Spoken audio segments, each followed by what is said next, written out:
Good morning. তো আমার ব্লগে সবাই স্বাগত। আর আমি দেখো এখনো চোখের থেকে ঘুম গেছে না। আর আমি ইশারা দিয়ে তোমরা লোক কথা কইতাছি।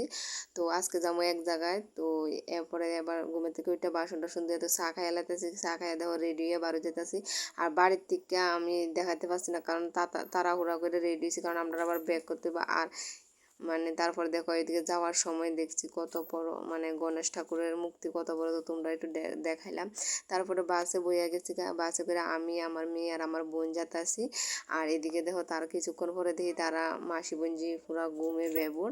তো আমি একটু তুলে নিচ্ছি, দেখো কি অবস্থা, এদিকে গাড়িতে আছে না বাড়িতে আছে বুঝতে পারতেছে না। তারপরে দেখো আয়া বসছে আমার প্রাণের শহর উদয়পুরে। এই উদয়পুর আমার খুবই পছন্দের। তো এখন আমি থাকি না, তার লেগে মিস করি খুব। তারপরে যে উদ্দেশ্যে আইসি ওই জায়গাতে আমরা আয়া বসি, আর আয়া দেখি দোকানটা খুলতে একটু দেরি হইব, তার লেগে দাঁড়াইতে কইছে। তো দেখো আর কে লেগাইছে তোমরা তো দেখতেই পাইবা। তারপরে দেখো আমি এদিকে দোতলার উপরের দিকে, তারপরে একটু রাস্তার ভিউটা তোমরা দেখাইলে তা রয়েছে গার্লস স্কুল। তো দেখাইলেছি, দেখাইছে এবার দেখো আমরা মেন উদ্দেশ্যে আইছি আমরা ট্যাটু করবো। তো আমার বোনে ওর হাজব্যান্ডের নাম লিখবো আর কি হাতে, তার লেগে বোনে এদিকে ট্যাটু করে লাইতেছে।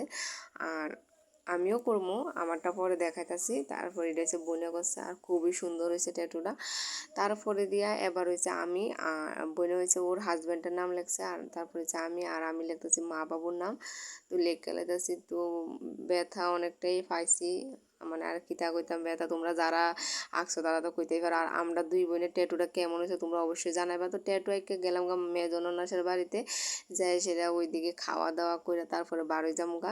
তারপরে এবার আমরা আয় বসে আগরতলা আয়া সেটা এই উনারে দেখে আমার খুবই কষ্ট লাগছে, তাই আমি বোনের দিকে আমরা খাইবো নি, তাই কইতেছে খাইবো।